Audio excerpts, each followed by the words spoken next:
Want a bank that was ranked among the top in the nation for business banking? Whitney Bank has you covered with nearly 200 locations across the Gulf South. So stop by today. Learn more at HancockWhitney.com, member FDIC.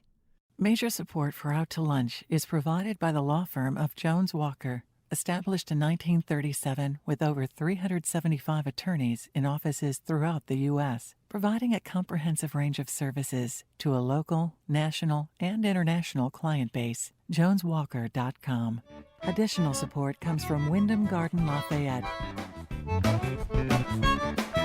From Social on Johnson Street in Lafayette, we're out to lunch with Peter Raschuti. Peter Raschuti is Professor of Finance and Director of the award-winning Birken Road Reports. It's business, Acadiana style. Hi, I'm Peter Raschuti. Welcome to Out to Lunch, Acadiana. How do I sound? No, really, be honest. When you hear my voice, do you think, oh, I like that guy? Or when you hear my voice, do you go, ugh, I hate that guy? Either way, it's the same voice, and there's a pretty good chance you don't know me, but that doesn't stop you from deciding whether or not you like me based on what I sound like, which is normal. We all reach conclusions because of sound. We say a person sounds nice, a song sounds romantic, or an idea sounds good. What we're really doing is attributing feelings and emotions to sounds. Jason Harrington designs and builds handcrafted amplifiers for music and voice. Jason's company, Lullaby Sound Design, marries modern acoustic science and old-fashioned vacuum tube technology to create unique, high-end sound equipment that's custom-built for musicians. Jason's business is right here in Lafayette. Jason, welcome to Out to Lunch. Oh, it's good to be here. Thanks for having me. Larry G. Miller, who everyone calls Larry G., also creates wooden boxes that make sounds, Cajun accordions. Larry G's been making accordions under the name Bonty for 37 years. He's built and sold over 1,200 accordions. Larry G is also one of the very few people who can make traditional triangles for Cajun music out of the tines of pitchforks. And among his other accomplishments, Larry G is one of the founders of CFMA, the Cajun French Music Association. Larry G, I've been trying to get you on the show for a long time.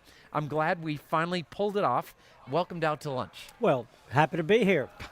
Okay. This is great. Now, Larry G and Jason, besides both making boxes that create sounds, you have strangely similar business biographies, though some years apart. Larry G, you spent 22 years in the Acadia Parish school system. You made it all the way to principal. Congratulations. Before quitting 27 years ago to build accordions full time. Now, Jason, you were a 7th grade teacher before quitting in 2005 to focus all your time and energy on Lullaby Sound Design.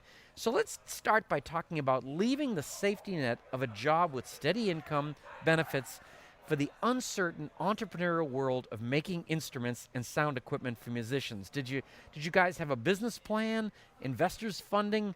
What kind of forward thinking was involved to leave the teaching world and be full-time music makers here? I think for me, one thing that happened was the music making portion of my life grew to a point that it couldn't exist with the teaching portion of my life. One of them had to go, and I was at the point where I couldn't do either one of them very well because there was a little too much of each to do. For 20 or so years, I've been kind of doing amplifier work and playing music and things, and it's probably the largest part of who I am as a person. So when that started to finally get some traction and started to grow, it was very hard for me to push it back down in the box. Right. Was it scary going out to this one? It still is scary. Still scary. So it was extremely scary, but I had a lot of support from my family and from the music community.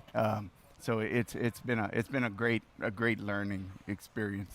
Now, Larry G, you probably were making accordions while you were teaching and being a principal, right? I did start the last year I was a principal, and I saw an opportunity to go into business with my brother, sort of in between the school and the accordion making. For about 9 years, I went into business with my brother, and then he became terminally ill, was sold out to somebody else, and by then I had been doing accordions as a hobby, and so I just knew what I wanted to do about the time we sold out.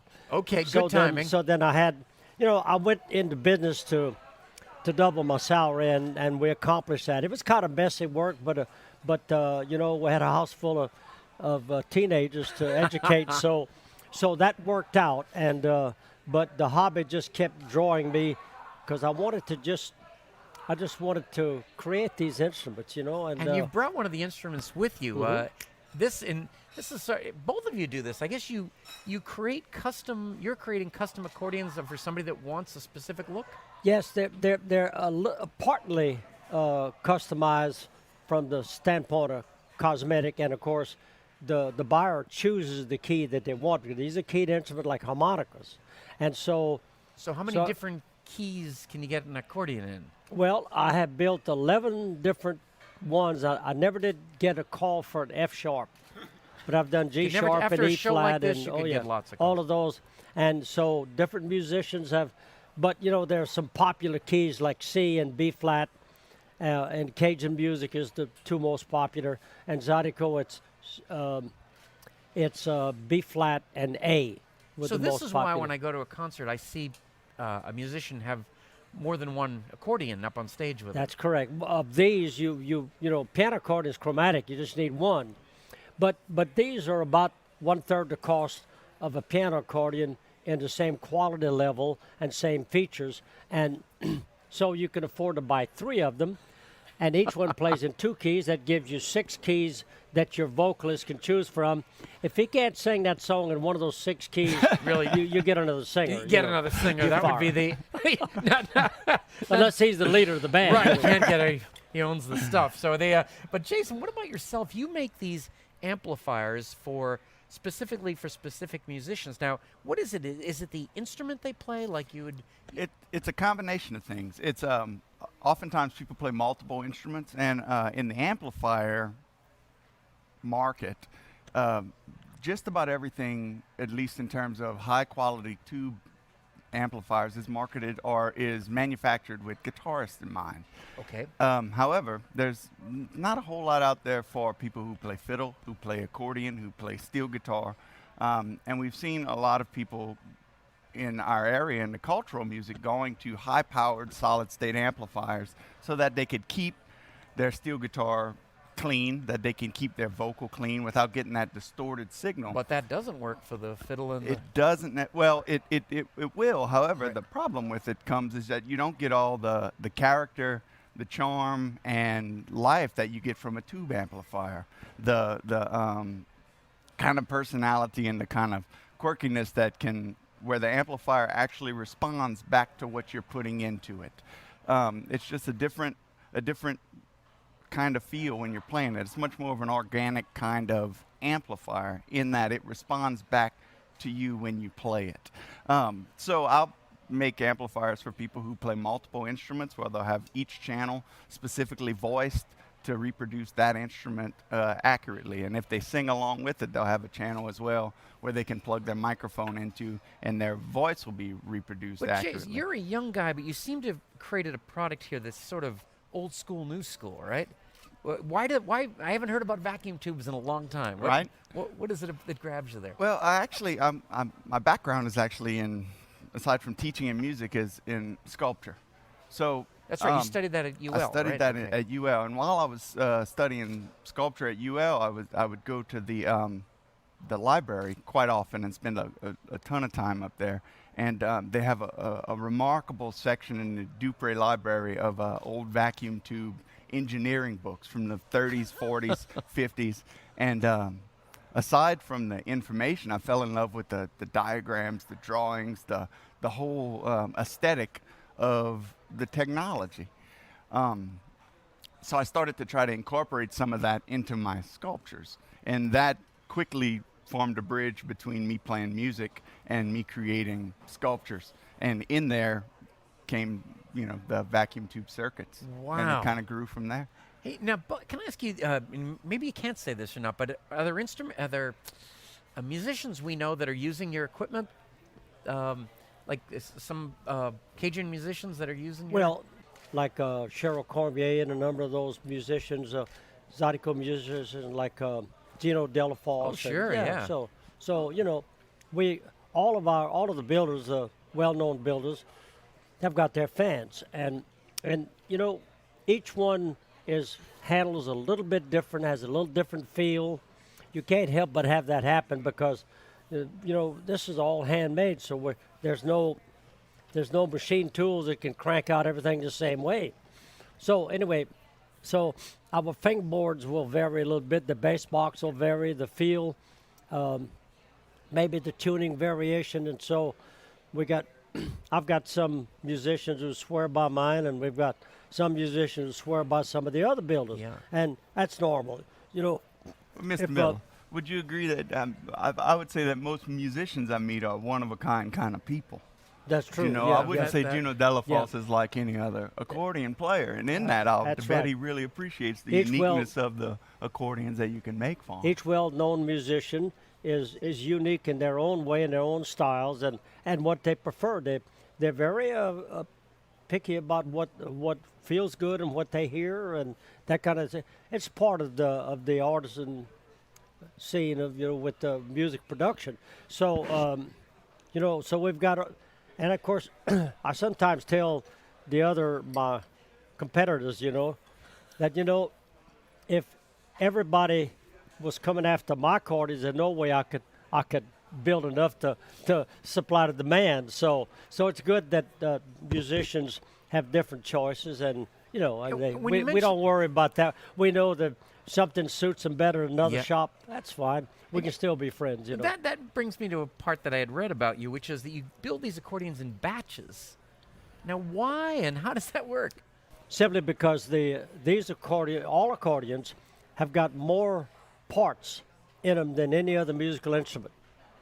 Even in a grand piano, if you count all the little parts that have to be made or bought, installed, and dealt with, even the little lead pins and these corners and just internal parts, a lot of. Where do you find vacuum tubes? Are you driving down the highway looking for old TVs that are being thrown out on the side of the road? Sometimes I do. I have quite a pile. I call it the amplifier graveyard.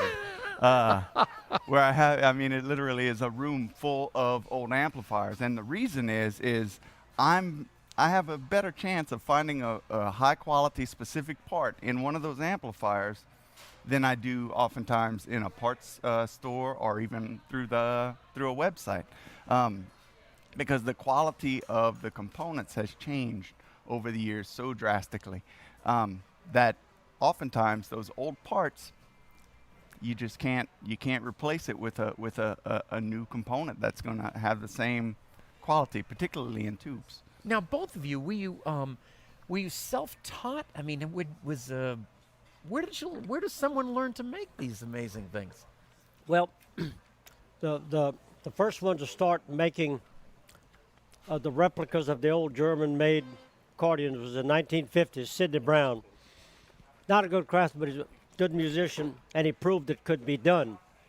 And to kind of follow up on that question, where was he from? Is he down? He was born at Church Point, lived near Iota, moved to Lake Charles. When he was a young man, and lived there all his adult life till he died. But he was a good musician, so he proved we could make replicas of them, because all of the factories were caught on the East German side. We couldn't get the good ones anymore. All we could get is that Horner was the only one that survived the East-West division in Germany. All of the factories were on the east side, except Horner was in the west side. So we could only get those from Horner, and Horner made a little Volkswagen, not a professional model. The person who invented these accordions was Frederick Bushman in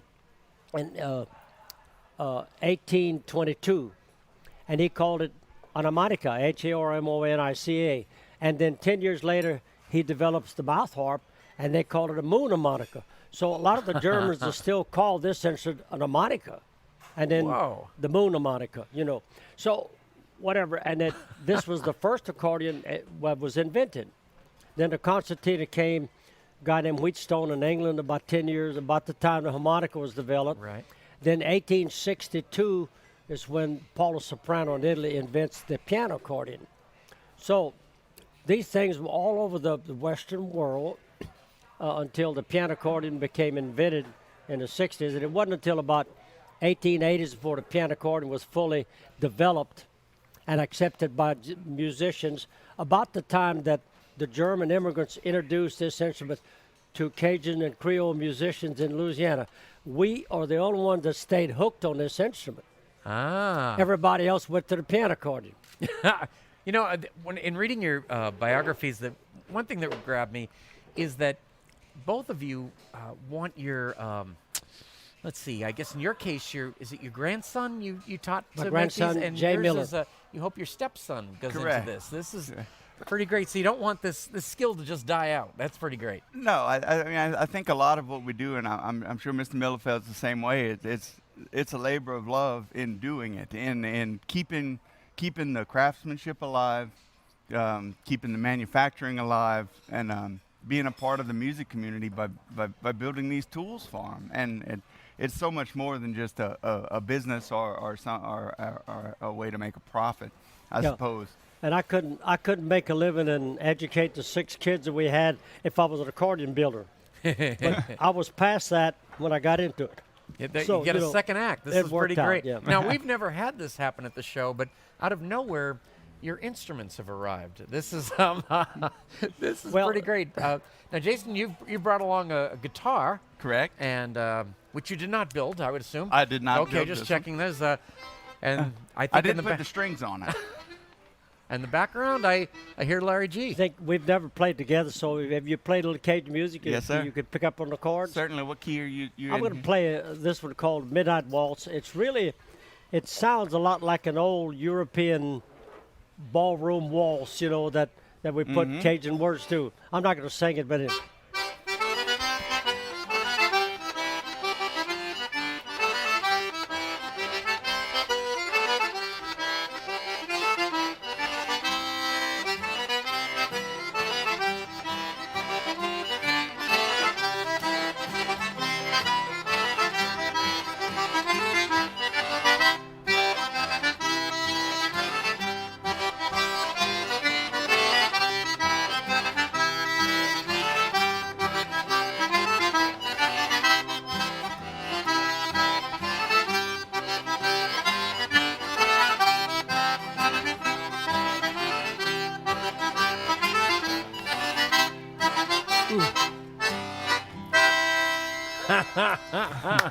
That Thank was you. awesome. That was so great. that's good that he can pick it up that quick. We've never played together. That's a beautiful sounding accordion. Thank you. And, It's a C. C. I guess you gathered that. Larry, Picking you up the brought chord. this as special because how old is this accordion? This one here? Yeah. It's about 2 hours old. Just finished that one. I finished it at about 10 o'clock. This is actually what you said going to leaving the state, right? This is going to a customer out of state? Yeah, to go to North Carolina. He ordered a C that plays in C and G, and he ordered the D that plays in D and A. So the D is going to be finished sometime next week, and I'm going to ship them both in the same box to the. He's a bluegrass musician, bluegrass and country musician. He's a banjo player, and he's always wanted one of these for the last 15 years. So he decided he made enough money, he was going to buy one. So buy a couple of them, and so we've got some Cajun bands scattered throughout the 48 states, and a couple in Alaska, and one guy in Hawaii who's learning, and that kind of thing. So we've got some musicians who play Cajun and Creole and Zydeco worldwide, And that's in the Western world mainly. Yeah. But even in Japan, I've got 7 of these in Japan. I don't know what they're doing with them, but it's fascinating.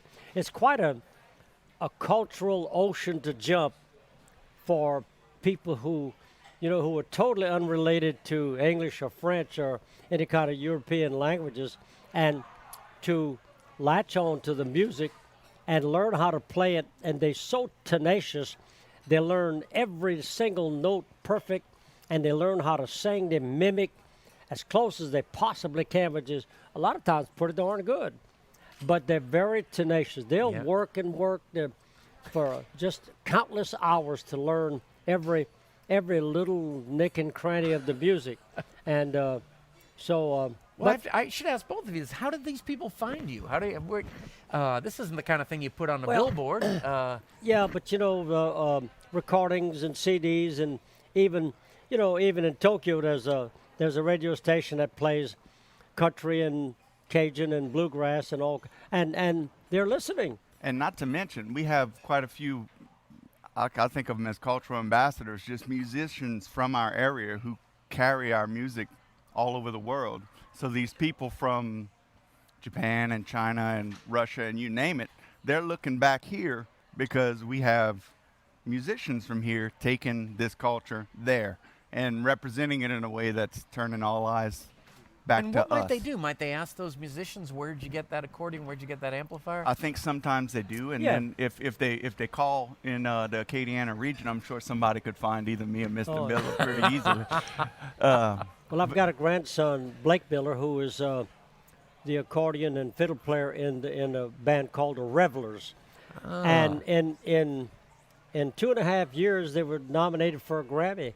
And so they've traveled to all parts of Europe and North America, and they've gone into Mexico and several other places, never Japan yet. But anyway, and so where they go, I mean, people are attending these festivals and events, and they're listening. And sometimes it strikes them, and they want to buy more CDs or maybe buy instruments. And Let me ask you guys this: is you don't make that many because of the nature of these things. What do these amps cost, for instance? Amps usually run between 2,400 up to around 4,000 for the multiple channel kind of things. They're all point-to-point wiring, which means that each component, each piece is put in one at a time. There's no circuit boards involved in any way. And that goes into my concept is like I can get an amplifier that was made in the 40s or 50s, and given a half an hour and a little bit of time, more often than not, you can get it back running because they were built to be repaired. They weren't built to be replaced. But today, But today, it's a totally different story. So that's kind of what we referred to the labor of love earlier. It's I think of my amplifiers as being heirloom quality. It's the kind of thing that it's not going to be something you're going to replace in 10 years. It's going to be something that grows and changes with you for your whole life, just like a good fiddle or a good acoustic instrument would. and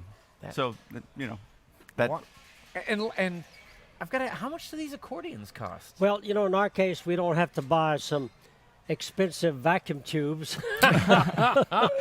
and reeds are newly built and high quality today that are still going. So there's a few electronic, accordions that don't use reeds, but it's not the same thing. So they'll run anywhere from 2,000 to 3,000, depending on who builds them and what features they'll have and that kind of thing.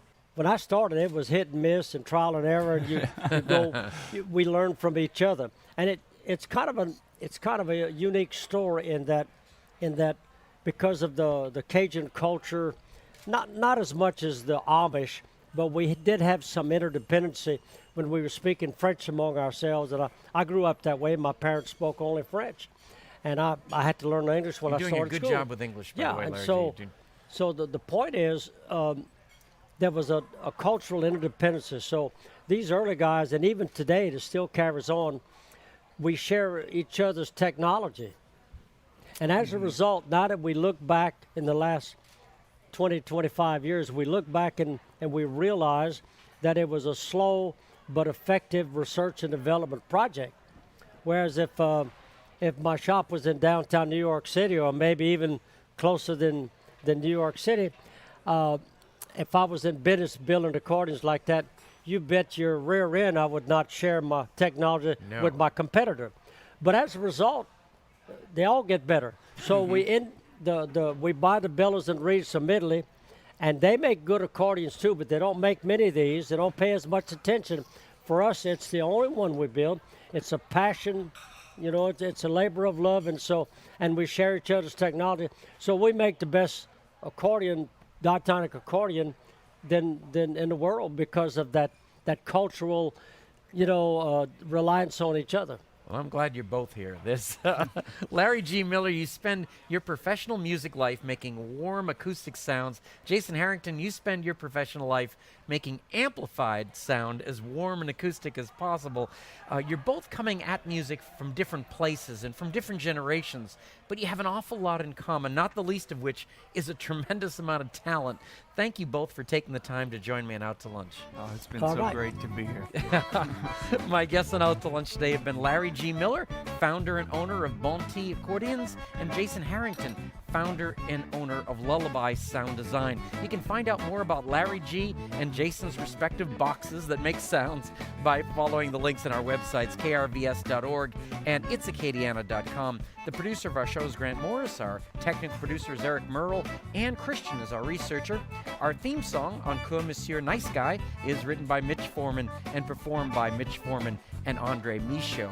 Our Acadiana business consultants are Pete Prados from Innovate Acadiana, Zach Barker from The Opportunity Machine, and Dr. Blake Escaday. Today's show is recorded live over lunch at Social Southern Table and Bar in Lafayette. Social is open 6 days a week for lunch and dinner with brunch on Sundays. If you want to know what we look like, and we are a particularly good-looking group of people here, you can find photos from this show on our websites and Facebook page. These photos today were taken by Gwen O'Quan. You can get the show as a podcast. You can listen to past shows. You can keep up with us on all kinds of social media by going to our websites. It's acadiana.com and krvs.org. Support for Out to Lunch Acadiana comes from Wyndham Garden Lafayette. Located off Pinhook near Calise Saloon, Wyndham Garden Lafayette has 290 sleeping rooms and 14,000 square feet of meeting space to accommodate groups from 10 to 500 for meetings, conferences, weddings, and high school reunions. Additional support comes from ABiz Magazine and AcadianaBusiness.com, the essential information source for business decision makers throughout the One Acadiana region. Out to Lunch is a production of INO Broadcasting for itsacadiana.com and KRVS 88.7 FM. I'm Peter Raschuti. Thanks for joining me. I look forward to meeting you again next week around the lunch table for more business, Acadiana style, on Out to Lunch. Major support for Out to Lunch is provided by the law firm of Jones Walker, established in 1937 with over 375 attorneys in offices throughout the U.S., providing a comprehensive range of services to a local, national, and international client base. JonesWalker.com. Additional support comes from Wyndham Garden Lafayette. Want a bank that was ranked among the top in the nation for business banking? Whitney Bank has you covered with nearly 200 locations across the Gulf South. So stop by today. Learn more at HancockWhitney.com. Member FDIC.